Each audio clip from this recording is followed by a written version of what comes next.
vamos a tener esta miniserie basada en el libro de Colosenses, pero específicamente del capítulo 1, los versículos 15 al 23, ¿ya? Eso no significa que no vamos a ver el panorama completo de Colosenses, para nada. De hecho, lo que vamos a hacer hoy día va a ser una introducción a esta carta, ¿ya? De Colosenses. Entonces, las próximas 3 semanas vamos a exponer en base a ese texto base que nos leyó el Dani, pero como les decía, siempre mirando desde un panorama mucho más completo las escrituras, ¿ya? Así que obviamente están súper invitados e invitadas para seguir conectándose los días viernes y seguir también la serie. Y desde ya también preguntarles si es que están con sus Biblias a mano, si es que tienen, no sé, lápiz, cuadernos, si quieren ahí tomar sus apuntes, quizás en el mismo celular, pero que puedan estar también con la Biblia cerca, porque hay algunos pasajes que los vamos a ir buscando juntos también para ir profundizando, ¿ya? Bueno, como les decía, vamos a comenzar con esta introducción. Y Colosenses es una carta que es pequeñita, son 4 capítulos. Desde ya vayan leyendo Colosenses completo. Ojalá que lo puedan ir leyendo en repetidas ocasiones, varias veces.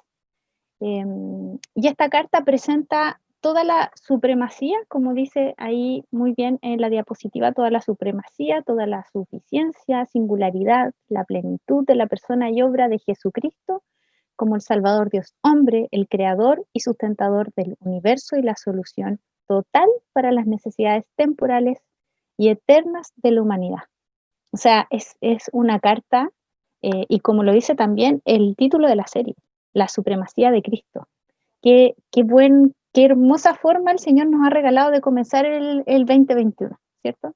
El año pasado que nos enseñó tanto también de su soberanía, con algo tan inesperado como una pandemia, con algo tan extenso como lo fue la cuarentena, que nos vimos muchas veces confrontados a los límites hasta de nuestra propia biología, el estrés haciendo estrago y tantas cosas más, el no poder vernos, tocarnos, pero el Señor nos mantuvo ahí, renovó nuestras fuerzas y permitió que le conociéramos más profundamente. Entonces, cualquier dolor, cualquier sufrimiento, cualquier periodo de prueba, si eso redunda en conocer más a nuestro Señor, vale absolutamente la pena. Es un regalo, es una bendición. Entonces, que el Señor ahora nos permita tener esta miniserie basada en el libro de Colosenses, en esta carta, y enfocarnos específicamente en la persona de Jesucristo, o sea, es maravilloso, ¿ya? Vamos a ir contextualizando.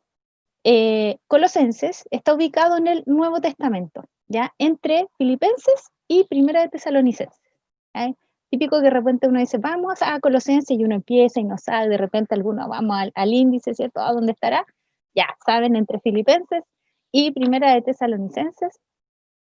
El tema central de esta carta es la supremacía y absoluta suficiencia de Cristo. Ese es el tema central. Todo lo demás que se menciona en esa carta está totalmente relacionado con este aspecto medular, la supremacía y suficiencia de Cristo. ¿Quién escribió esta carta? Bueno, fue Pablo, ¿ya? El apóstol Pablo. Como aparecen ahí algunos versículos, si ustedes van a sus Biblias en Colosenses, ya desde el versículo 1, en el capítulo 1, él mismo se presenta, dice Pablo, apóstol de Jesucristo por la voluntad de Dios. ¿Ya? En el versículo 23 también, al final del versículo 23 dice, del cual yo, Pablo, fui hecho ministro, nuevamente, entonces vemos que él es siervo del Señor y él es el que está escribiendo esta carta. Y también al finalizar, Colosenses, en el capítulo 4, versículo 18, también habla que esta salutación de mi propia mano de Pablo, acordados de mis prisiones. ¿Ya? Entonces el autor es el apóstol Pablo y no es menor también señalar que él se presenta como apóstol de Jesucristo, ¿ya? Apóstol de Jesucristo y por la voluntad de Dios. vamos a ver que, como se indica ahí en Hechos 9:15, que pueden anotarlos también, chiquillos, después quizás revisarlos con mayor detención, pero en Hechos 9:15, cuando Ananías estaba totalmente sorprendido de lo que le estaba pidiendo el Señor, ¿cierto? Que viera de otra manera a Pablo, y Ananías le dice al Señor, he oído de muchos acerca de este hombre, cuántos males ha hecho a tus santos en Jerusalén, y aún aquí tiene autoridad de los principales sacerdotes para prender a todos los que invocan tu nombre. ¿Cómo él podría ser un escogido? Si es un perseguidor de la iglesia, ¿cierto? Es un perseguidor de cristianos. Y el Señor mismo, y ahí aparece el versículo 15, le dice a Ananías, ve porque instrumento escogido me es este para llevar mi nombre en presencia de los gentiles y de reyes y de los hijos de Israel. Y ahí agrego el versículo 16, dice, porque yo le mostraré cuánto le es necesario padecer por mi nombre. Por lo tanto, hay una autoridad ahí, una autoridad que no nace de las habilidades inherentes de Pablo. Aquí estamos hablando que él fue apartado por el Señor para esta tarea. ¿Sí? De igual manera, cuando vemos nosotros también en Gálatas, en esa otra carta, cómo se presenta, en el versículo 1 también dice Pablo, apóstol, no de hombres, ni por hombre, sino por Jesucristo y por Dios el Padre que lo resucitó de los muertos. La forma en que comienza a presentarse Pablo en cada una de las cartas ya nos da ciertas pistas de cuál va a ser el tenor de esa carta. ¿Ya? ¿Por qué se requiere que en algunas cartas comience diciendo al tiro, esta es la autoridad, que no viene de mí, sino que viene del Señor? Si vemos una diferencia de eso, por ejemplo, en la carta a los filipenses, comienza presentándose así, Pablo y Timoteo, siervos de Jesucristo, a todos los santos que están en Filipos. Es una manera de presentarse muy distinta. No fue necesario que acudiera como esa autoridad apostólica, pero aquí sí. Y vamos a ir viendo más adelante también por qué. ¿Ya? Esta carta, escrita por Pablo, fue dirigida a la iglesia en Colosas. ¿Ya? Esta iglesia, como aparece también en el versículo número 2, dice, a los santos y fieles hermanos en Cristo que están en Colosas. Sabemos que son santos y fieles hermanos santos que están apartados o separados del mundo por Dios y para el Señor, y fieles hermanos porque son hijos de un mismo Padre, por la fe en Jesucristo, ¿ya? Pero hay algo muy curioso también, que si bien Pablo le escribió a la iglesia de Colosas, a los hermanos y a las hermanas de Colosas, de la iglesia, no los conocía. Entonces en el capítulo 2, versículo 1 de Colosenses, dice, porque quiero que sepáis cuán gran lucha sostengo por vosotros y por los que están en la Odisea y por todos los que nunca han visto mi rostro. Esto también nos habla del fruto del Espíritu en Pablo, de cómo él es movido también en oración, en querer animar a través de esta carta a sus hermanos, aún sin conocerlo, pero ya los ama. Y es un amor entrañable, que solamente proviene de un poder sobrenatural. Es un amor que nosotros, desde nuestra propia condición humana, es imposible que exista. ¿Sí? Por lo tanto, independiente de que no los conocía, él los animaba. Ahora, no los conocía en persona, pero sí había o tenía noticias de ellos a través de Epafras, que es eh, un compañero ahí de batallas de Pablo. Y fue Epafras el que llevó el Evangelio a Colosas, estas buenas nuevas de salvación. Entonces, estos creyentes comenzaron a crecer y como es esperable, ya que el Evangelio eh, hace que, o lo que se espera es que dé fruto en la salvación de los creyentes, en la salvación de sus almas y en la edificación también de los santos. Por otra parte, el Evangelio no solamente se queda en un lugar, sino que se esparce, ¿ya? De ciudad en ciudad, nación a nación. Por lo tanto, es por eso que el impacto del Evangelio en Colosas redundó en crecimiento numérico y también en crecimiento espiritual. Bueno, y ahí está Colosas, ahí donde se ve rojito. Y hay varias ciudades alrededor que me imagino que les va a sonar muy, muy conocidas, que son las que menciona Pablo en distintas cartas. Está Bitinia, Galacia, Capadocia, Ponto, Éfeso, que está muy cerca también de Colosas, y estaba específicamente desde Roma, enviando las cartas en un gran número de cartas. Estaba desde ahí Pablo. Bueno, Colosas era una ciudad que previo al periodo del Nuevo Testamento solía ser una ciudad más grande, ¿ya? Tenía un mayor renombre.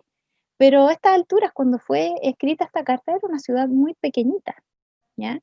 Que se dice que al día de hoy casi nadie conocería de Colosas si no fuera por la carta que inspirada por el Espíritu Santo escribió Pablo para ellos, y una carta que además es de tanta bendición hasta el día de hoy para todos los creyentes, ¿ya?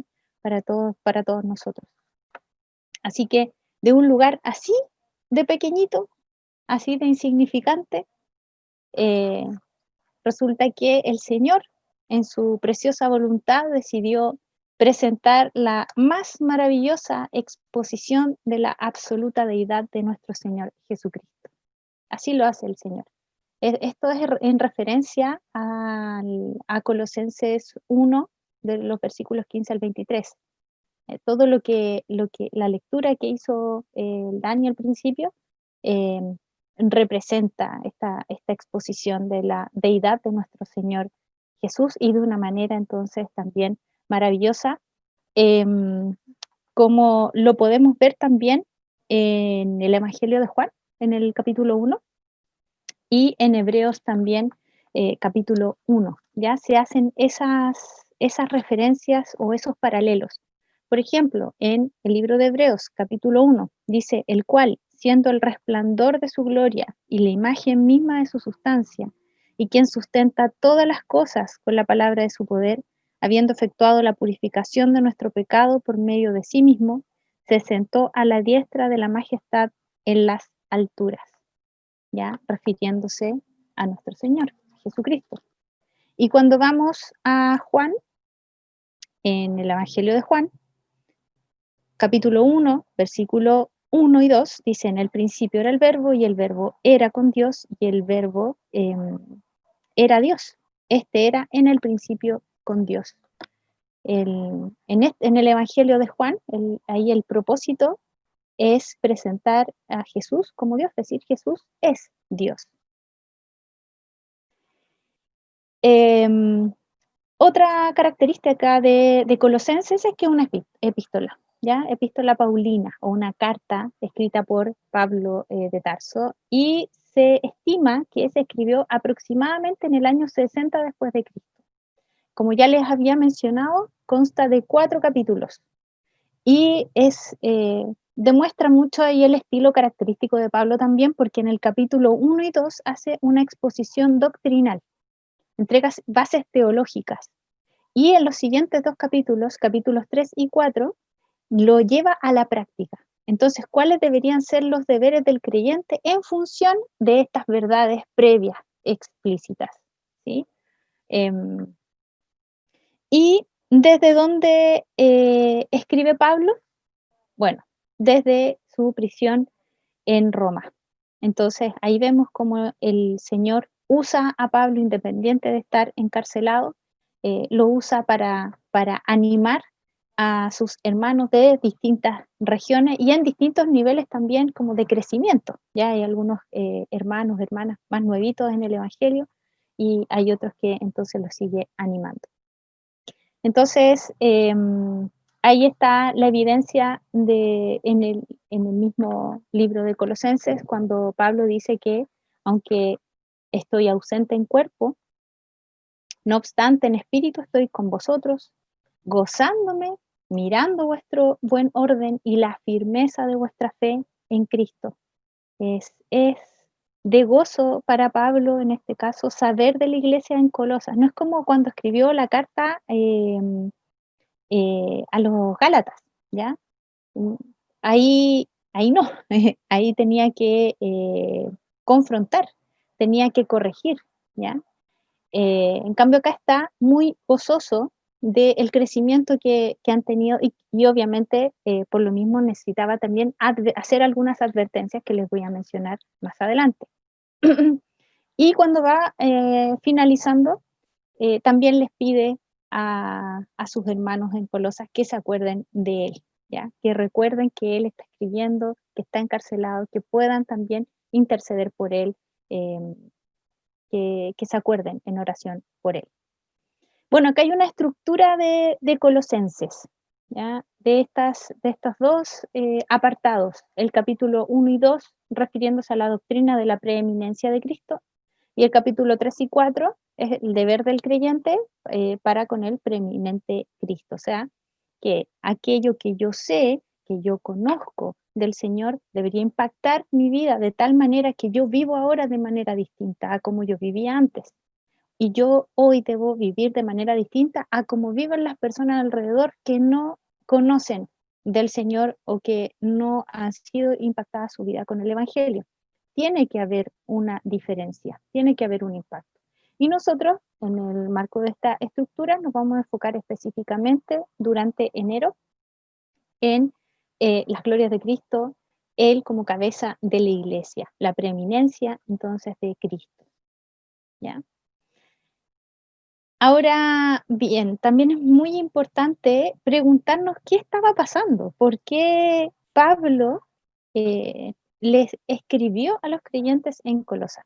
Y resulta que allá los hermanos y hermanas estaban expuestos a muchas presiones y a diversas presiones por sistemas religiosos y también por falsas enseñanzas, ¿ya? Y ahí vemos tres conceptos, el gnosticismo, antinomianismo y el judaísmo. En el gnosticismo pretendían poseer un conocimiento superior a los apóstoles, ya era una secta, y esa era su pretensión, se jactaban de su conocimiento y, y desde su visión, una persona no podía ser feliz si no era iniciada en los secretos profundos de su secta, ¿sí? Por lo tanto, la felicidad desde la visión gnóstica no estaba asociada con el conocimiento de Cristo, no, estaba asociada con el conocimiento de su propio saber humano, ¿sí?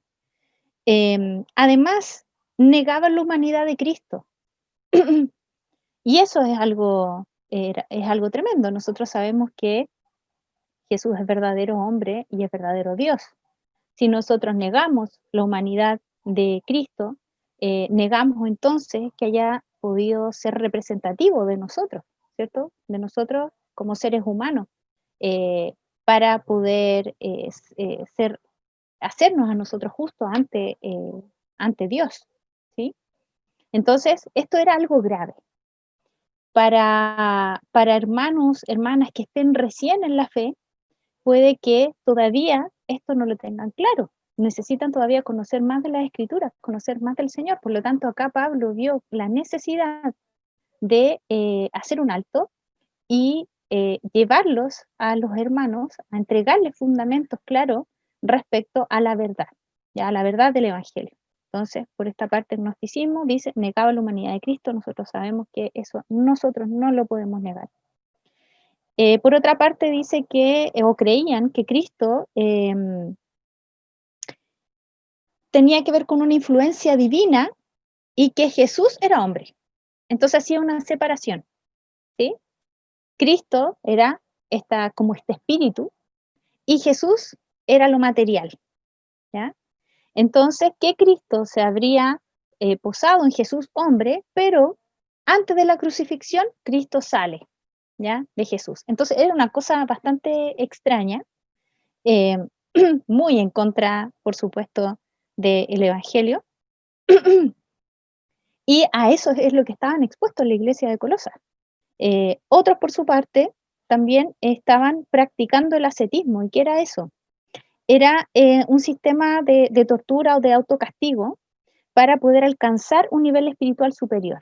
¿Ya? Entonces, si castigaban su propio cuerpo, ellos estaban con esta idea de que iban a poder ser quizás como más puros, ¿sí? Nuevamente acá el foco no está en el Señor, no está Cristo, no hay un discernimiento, no hay un conocimiento eh, de Dios. Y otros se fueron al otro extremo, ¿ya? Así como algunos practicaban el ascetismo, este sistema de tortura, de autocastigo, otros comenzaron a dar riendas sueltas a los deseos de la carne, ¿ya? ¿Por qué? Porque decían que el cuerpo no importaba, que no tenía ninguna relación con la vida espiritual. Entonces lo que ellos hacían con su cuerpo no tenía ninguna relevancia, ¿ya? Si se dan cuenta aquí vemos eh, un relativismo, o sea, posturas distintas acomodadas según un razonamiento humano, ¿sí? No hay una verdad absoluta dada desde el criterio absoluto y santo que es del Señor. Entonces, eso es lo que nos pasa cuando no nos sujetamos a la verdad de Dios y nos sujetamos a nuestra propia verdad. ¿Por qué? Porque comienzan a surgir estas diversas verdades y diversas prácticas que finalmente hace que se pervierta eh, nuestra propia vida cotidiana, ¿ya? Otro aspecto era el me cuesta, antinomianismo, ¿ya? Y que es la enseñanza que bajo la gracia uno no tiene que practicar el dominio propio. Esa es la idea, ¿ya? Sino que uno puede dar lugar libremente a los apetitos y pasiones carnales o corporales. En el fondo, esto está apuntando al libertinaje, es el abuso de la gracia, ¿sí? Como estamos entonces bajo la gracia, dicen, nosotros podemos acceder a este perdón em, por un regalo del Señor, entonces yo puedo hacer y deshacer también. Eso es pervertir, por supuesto, el Evangelio. Y el judaísmo también, por su parte, está el judaísmo del Antiguo Testamento, se había tergiversado y se había convertido en un sistema ceremonial, pero eh, por el cual se creía que se podía acceder a ser justo delante de Dios por los propios méritos, por las propias obras. Entonces estaba esta constante observación respecto a si hacías o no ciertos rituales, ciertas ceremonias, qué práctica llevabas a cabo, porque en función de esas obras era si era más meritorio o no, eh, por ejemplo, la salvación, ¿sí? Ahora, eso también es sumamente riesgoso, porque es pretender que por medio de obras humanas se pueda ganar el favor de Dios. Con eso, ignoramos entonces la propia condición de pecado y la necesidad de salvación por parte de Dios mismo, ¿ya? Ese era el escenario en el cual estaba esta iglesia que estaba creciendo en número, que estaba creciendo espiritualmente, pero se está viendo con un contexto cultural, con un contexto social que estaba presionándolos con estas falsas enseñanzas. Entonces Pablo dice, no, obviamente Pablo se entera por Epafras y Pablo les envía esta carta. Entonces, ¿cuál fue el propósito de la carta cuando vemos este contexto, este escenario? Era animar a los colosenses a ver a Jesús como el centro de todo, de modo que no sucumban ante las presiones a las que estaban expuestos. Si nosotros tenemos, y como lo vimos durante el año pasado en los temas de Daniel, si tenemos nuestras convicciones ancladas en Cristo, ¿quién nos va a mover? ¿Ya? Porque no es con nuestras propias fuerzas, es el Señor el que nos tiene anclados. Y eso era el ánimo que quería dar Pablo, usado por Dios mismo. Era el Señor, era Dios mismo el que le estaba hablando a sus hijos e hijas en Colosas, ¿sí? Y como vemos en Juan 17:17, si ustedes lo buscan ahí en la Biblia, tal cual dice, santifícalos en tu verdad, tu palabra es verdad. En Juan 17 es cuando Cristo estaba orando, Jesús estaba orando. Ora por nosotros también, ora por sus discípulos, por todos nosotros los creyentes. Y Él pide, santifícalos en tu verdad, tu palabra es verdad. Por lo tanto, la verdad es definida como aquello que Dios dice acerca de algo. Esas son nuestras convicciones. Si yo tengo eso como convicción, que lo cierto, lo correcto, aquello que guía mi vida, aquello que va trazando un camino, el que va iluminando mis pasos, proviene de Dios, eso es lo correcto, yo no voy a sucumbir a esas falsas doctrinas. El Señor es el que nos va a proveer las herramientas, la sabiduría, el conocimiento. Entonces yo tengo esa convicción de que la verdad proviene del Señor. Entonces, el Evangelio es verdadero. ¿Por qué? Porque es la palabra de Dios. ¿Sí? Exponer la verdad al creyente. Acá estoy apuntando a los primeros 2 capítulos. ¿Cuál es la verdad que aparece? Y específicamente acá de los versículos 15 al 23, que son los que vamos a profundizar. Como les decía, hoy día es solamente un tema introductorio, ¿sí? Un panorama general. Vamos a ir profundizando más en cada uno de estos aspectos en los viernes que siguen. Pero del 15 al 23 nos dice todas estas verdades, que Jesucristo es la imagen de Dios, así como estaban llenos de estas falsas doctrinas que dicen que incluso negaba la humanidad de Cristo, que Cristo y Jesús eran cosas distintas. Viene acá Pablo y dicen, hey, Jesucristo es la imagen de Dios, Jesucristo es Dios. Además le dice, Jesucristo tiene un lugar de supremacía por sobre todo lo creado. ¿Qué es o en qué consiste esa supremacía? Cuando hablamos de supremacía es lo más alto en rango o autoridad, lo más alto, o es lo más alto en grado o calidad. No hay nada mejor, nada más supremo,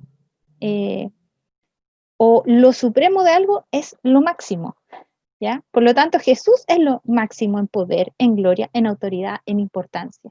Eso es lo que está diciendo Pablo. Es como, no escuchen esas doctrinas. Esto es lo real. Fue Él el que está por sobre todas las cosas, el que se humilló a sí mismo, que se hizo hombre, murió en esa cruz por nosotros de manera perfecta y resucita, ¿ya? Y estamos a la espera de su retorno, es el Dios mismo que se entrega por amor a nosotros. Hemos sido adoptados como hijos e hijas por el Creador. Jesucristo es creador de todas las cosas. Por eso se hace el nexo también entre Colosenses y el Evangelio de Juan, cuando habla que el verbo era en el principio, ¿ya? El verbo era con Dios, el verbo era Dios, ¿sí? Es el creador. ¿Por qué? Porque desde estas otras corrientes o filosofías humanas también estaban planteando que Jesús era un ser creado, era una criatura, ¿ya? Entonces con esto Pablo está refutando todas esas mentiras. Entonces dice, no, Jesucristo es creador de todas las cosas. Jesucristo es eterno, Él ha estado desde siempre. Jesucristo sostiene toda la creación, sostiene el universo completo. Además, es la cabeza de la iglesia. Eh, es Él el mediador entre Dios Padre y nosotros como iglesia, hijos e hijas. Es Él el que nos guía, es nuestro Señor el que nos capacita, santifica. Jesucristo es el primogénito, ¿ya? Hablando de rango, de posición, de primogenitura. Hay algunos también que tergiversan este concepto, dicen, primogénito, entonces hijo es creado también. No, estamos hablando de una posición, ¿sí? Entonces Él está por sobre todo. Y además, Pablo vuelve a mencionar ahí en Colosenses que hemos sido justificados y reconciliados por medio de Jesucristo a través de su muerte en la cruz y su resurrección. Entonces, no hay forma de que nosotros podamos omitir la persona de Jesucristo. Es clave. Cuando nosotros hablamos de la fe, la única fe que salva es la fe salvífica y es la fe en Cristo, ¿sí? Entonces, esto era crucial. Entonces, todas las mentiras, estas falsas enseñanzas, las cuales pueden ser muy seductoras también, chiquillos, nos puede pasar hoy en día. Imagínense con cuántas nuevas filosofías nos encontramos, que desde nuestro razonamiento humano pueden sonar bastante convincentes, bastante coherentes, pero nosotros tenemos que filtrarlo con las escrituras y pedirle al Señor que a través de su Espíritu Santo nos dé discernimiento, que nos provea esta sabiduría espiritual. Y Pablo entonces, en esta advertencia, dice, y esto lo digo para que nadie os engañe con palabras persuasivas. ¿Qué es lo que les dice con eso? Cuando está en el capítulo 2, versículo 4, previo a eso dice, quiero que sepáis, ya, no, perdón. Ya, es en el capítulo 2, versículo 16, dice, por tanto, nadie os juzgue en comida o en bebida, o en cuanto a días de fiesta, luna nueva o días de reposo. Tales cosas tienen a la verdad cierta reputación, el versículo 23, de sabiduría en cuanto culto voluntario, en humildad y en duro trato del cuerpo, pero no tienen valor alguno contra los apetitos de la carne.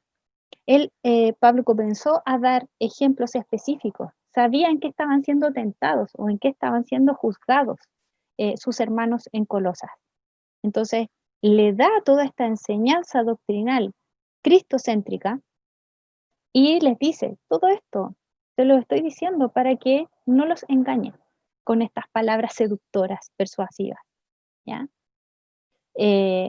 Por medio, y este es un versículo muy, muy conocido también. Mirad que nadie os engañe por medio de filosofías y huecas sutilezas según las tradiciones de los hombres, conforme a los rudimentos del mundo y no según Cristo. ¿Y por qué no? Porque acá además nos dice, porque hemos muerto con Cristo en cuanto a los rudimentos del mundo. ¿Por, ¿Por qué? Como si vivieseis en el mundo, sometéis a mandamientos y doctrinas de hombres. Nosotros hemos sido libres del pecado por Cristo. Hemos sido libres de esta esclavitud. Nosotros tenemos ahora una mente renovada. Por lo tanto, no deberíamos buscar agradarle a los hombres, sino que a nuestro Señor. Obviamente seguimos luchando con nuestra carne caída. Seguimos teniendo a veces mucho miedo también de que nos juzguen en nuestros contextos familiares o laborales, porque esto puede significar rechazo también, puede significar que nos menosprecien, eh, porque, porque nuestra visión que está sustentada en la verdad del Señor, de Dios mismo, del Creador de todas las cosas, es contraria a la visión predominante del mundo, ¿sí? Por lo tanto, es como hablar hoy en día, por ejemplo, del aborto. ¿Ya? El decir que no estás de acuerdo con el aborto es súper poco popular, muy poco popular. ¿Ya? Em, y te pueden también tachar con distintos apelativos. Pero nosotros nos estamos sometiendo a lo que dicen las escrituras también, quién es el dador de la vida, quién da, quién quita la vida. ¿Sí? Entonces, en términos prácticos, luego de ese contenido teológico, doctrinal de Pablo, le está diciendo que hay que vivir como discípulos de Jesús. Si nosotros entonces hemos recibido al Señor Jesucristo, tenemos corazones regenerados, el Señor nos capacitó por medio de su poder sobrenatural, nos capacitó para escucharle, para seguirle, tenemos que vivir como discípulos y discípulas, ¿sí? De nuestro Señor, como siervos del Rey. Si hemos resucitado con Cristo, entonces tenemos que buscar las cosas de arriba, donde está Cristo sentado a la diestra de Dios, dice en el capítulo 3, versículo 1. Y también nos anima a hacer morir lo terrenal en nosotros. Es decir, despojarnos de este viejo hombre, de esta vieja naturaleza pecaminosa y revestirnos de esta nueva naturaleza, de este nuevo hombre.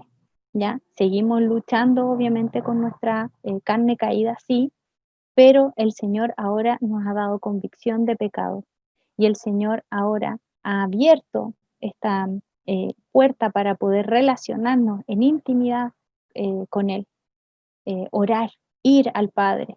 ir al trono de la gracia en busca de este oportuno socorro, poder recibir su perdón.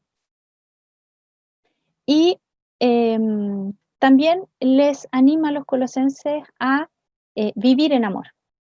¿Ya? ¿Por qué? Porque la paz de Dios va a gobernar también sus corazones, les anima a vivir con acción de gracias. Que la palabra de Cristo more en abundancia, que se enseñen, que se exhorten unos a otros, y dicen toda sabiduría. Pablo nuevamente les menciona que todo lo que hagan, lo hagan pensando que es para el Señor. Entonces ahí también en el capítulo 3, el versículo 18 en adelante, por ejemplo, le dice a las casadas que estén sujetas a sus maridos, como conviene en el Señor, que a los maridos que amen a sus mujeres, que los hijos obedezcan a sus padres, que los padres no exasperen a sus hijos y que los siervos obedezcan en todo a sus amos terrenales. ¿Ya? Y que todo lo que hagan, que lo hagan de corazón como para el Señor y no para los hombres, sabiendo que del Señor recibirán la recompensa de la herencia, porque a Cristo el Señor servís. Y eso es para nosotros. Aquí no es solamente, es Pablo hablándole a los colosenses. Sabemos que en esa época era Dios mismo hablándole a sus hijos en Colosas. Y esto es Dios mismo hablándonos hoy a nosotros. ¿Cómo nosotros estamos llevando a cabo nuestras vidas? ¿Estamos viviendo de esa manera? Cuando estamos en nuestros trabajos, relacionándonos con nuestros jefes, con nuestros compañeros de trabajo o nuestras familias. ¿Estamos relacionándonos con el otro de manera, por ejemplo, amable, de manera respetuosa, amando, pensando que todo lo que hacemos lo hacemos con motivaciones correctas, con un corazón que desea adorar al Señor? Y esas son formas prácticas de adorar al Señor. ¿Ya? También otro aspecto que es muy relevante y que lo van a poder ver muy, muy claro en la carta a los colosenses es que Pablo les dice que está orando también constantemente por ellos para que el Señor les pueda entregar entendimiento, pleno entendimiento, ¿ya? Que puedan conocer el misterio de Dios, el Padre y de Cristo. Y dice, ahí están escondidos todos los tesoros de la sabiduría y del conocimiento. Son 4 o 5 versículos donde habla de entendimiento, de conocimiento, de sabiduría, de misterios, y eso tenía que ver con este contexto también de presión que le estaba seduciendo con estas nuevas doctrinas, falsas doctrinas. Por lo tanto, Pablo lo que les dice de algunas maneras también es que no es que el conocimiento sí sea malo, solo que hay que buscar el verdadero conocimiento, ¿ya? Y eso lo van a poder obtener y lo pueden obtener por medio del Señor. El Señor es el que nos entrega esas herramientas y ese conocimiento. Por lo tanto, como ya hemos visto, como este panorama general, vemos que está clara esta supremacía de Cristo como la superioridad absoluta de Él y que eso significa que está por sobre todo. Y vemos algunos pasajes que también respaldan esto mismo, ya como en Filipenses 2 del 9 a 11, nosotros lo vimos creo que en los dos últimos temas, revisamos algunos de estos pasajes de Filipenses 2. Eh, Ahí vemos cómo Dios mismo exalta a Cristo hasta lo sumo. Es Dios mismo quien le da un nombre sobre todo nombre para que toda rodilla se doble ante Él. Toda rodilla, sin excepción. Ahí también se ocupan muchos absolutos. Es exalta hasta lo sumo, un nombre que es sobre todo nombre, que toda rodilla se postre ante Él y que todos además confiesen toda lengua de cualquier lugar, de cualquier parte, que todos confiesen que Jesucristo es el Señor sin excepción. ¿Ya? Por lo tanto, ahí hay un propósito de parte de Dios también y que es su propia gloria. En Juan 1, del 1 al 3, ya se lo había mencionado hace un ratito, también apunta a esta supremacía de Cristo, que está por sobre todo, ¿ya? Que en el principio era el verbo que es Cristo. El verbo era con Dios y el verbo era Dios. Este era en el principio con Dios y que todas las cosas fueron hechas por Él y sin Él nada de lo que ha sido hecho fue hecho. En Apocalipsis también está: yo soy el alfa y el omega, el principio y el fin. Dice el Señor, el que es y que era y que ha de venir, el Todopoderoso. Esto también nos confronta a preguntarnos también cuál es nuestra visión del Señor, qué es lo que estamos viendo nosotros, es como, ¿qué implica para nosotros reconocer la supremacía de Cristo? ¿Tiene Él la preeminencia en mi vida? Esa es una pregunta también que nos podemos hacer. ¿Qué significa eso? Eh, ya les había mostrado también esta ilustración. Eh, Ahora les dejé esta parte de la ilustración donde está este sujeto, esta persona postrada ante el Señor. Como ya les había dicho en el tema pasado, mientras más conocemos al Señor, lo que pasa es que el Señor se nos hace cada vez más y más grande, nosotros somos cada vez más pequeños y no nos queda más que postrarnos ante el Señor, obedecerle y obedecerle como un privilegio. Es un privilegio desear obedecer a nuestro Señor, porque esa obediencia proviene también de un fruto del Espíritu en nosotros, o sea, de ser rescatados por el Señor, de ser salvos, de ser apartados, de ser adoptados su Hijo. Entonces tiene que ver también con nuestra identidad. Eh, el que podamos reconocer su supremacía y si Él tiene esta preeminencia en mi vida, debería evidenciarse también en acción de gracia. Lo podemos ver incluso en nuestras oraciones. Que el Señor nos ayude a examinar también cómo estamos orando al Señor. Si solamente se trata de pedirle o si también le estamos agradeciendo incluso por los momentos de prueba, por las dificultades, por el dolor que a veces nos toca pasar, por las pérdidas, ¿ya? Porque sabemos que independiente del dolor, el Señor sigue siendo bueno y su voluntad sigue siendo buena, agradable y perfecta. En esta preeminencia en mi vida, si yo reconozco su supremacía, me estoy sometiendo al Señor. ¿Logro darme cuenta de eso? ¿O estoy viendo a Jesús como un igual? Es como, bueno, Jesús, tú sabes que yo soy así.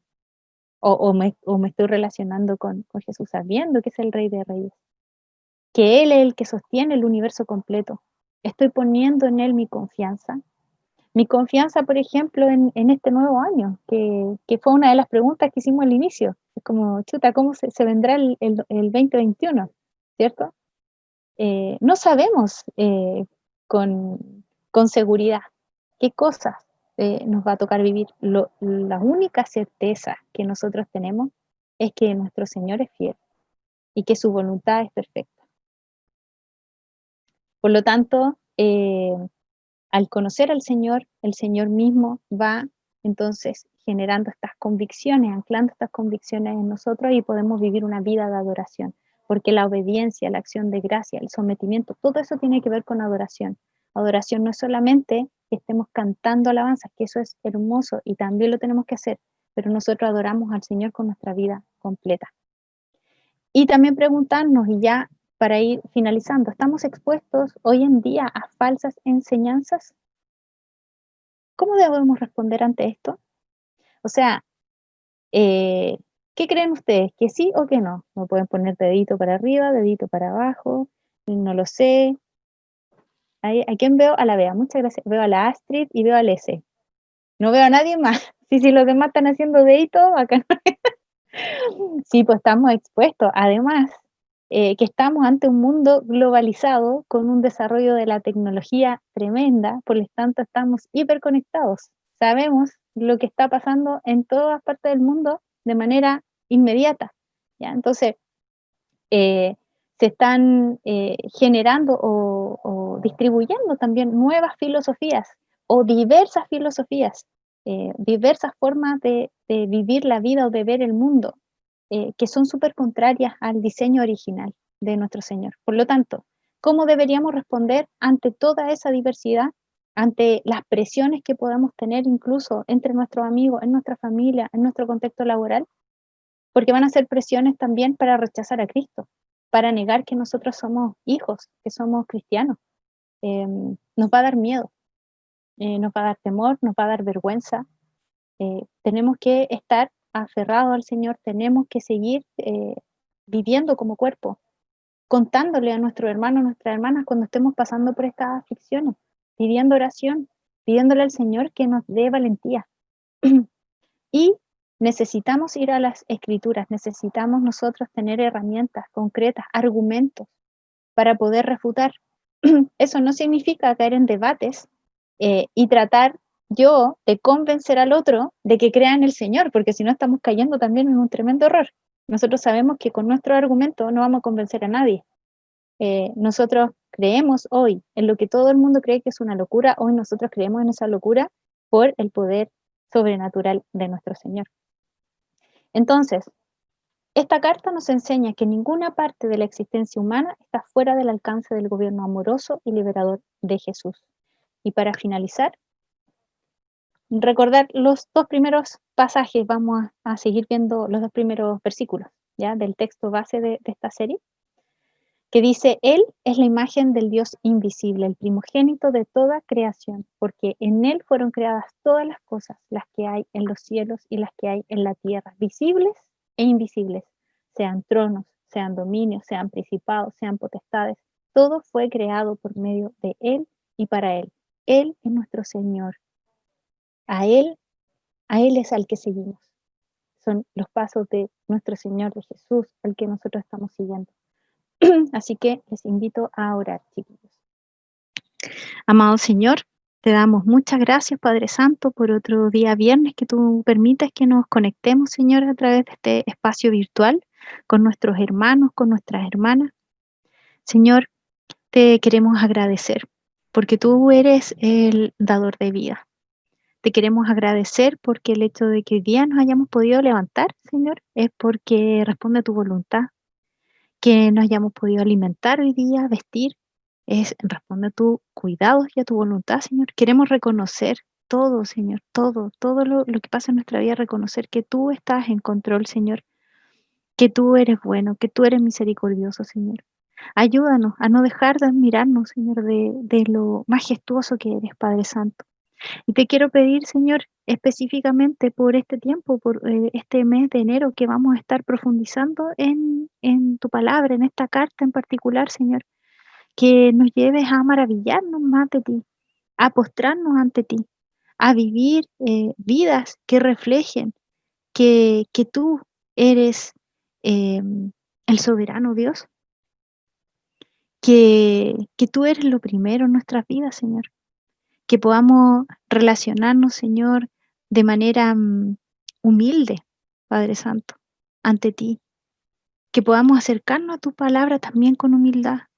Que confiemos que tú eres el que nos provee sabiduría, el que tú eres el que nos va a proveer valentía también para hacer defensa del Evangelio con mansedumbre, Señor. Te quiero pedir por cada uno de mis hermanos y de mis hermanas que están ahora conectados, por aquellos que van a escuchar, Señor, este tema luego en YouTube, Señor. Que tú puedas disponer nuestros corazones, Señor, para entender, dimensionar, Señor, tu palabra y para poder ponerla por obra, Señor. Te pido también por todos aquellos hermanos y hermanas que quizás no se han podido conectar o aquellos que están alejados, Señor.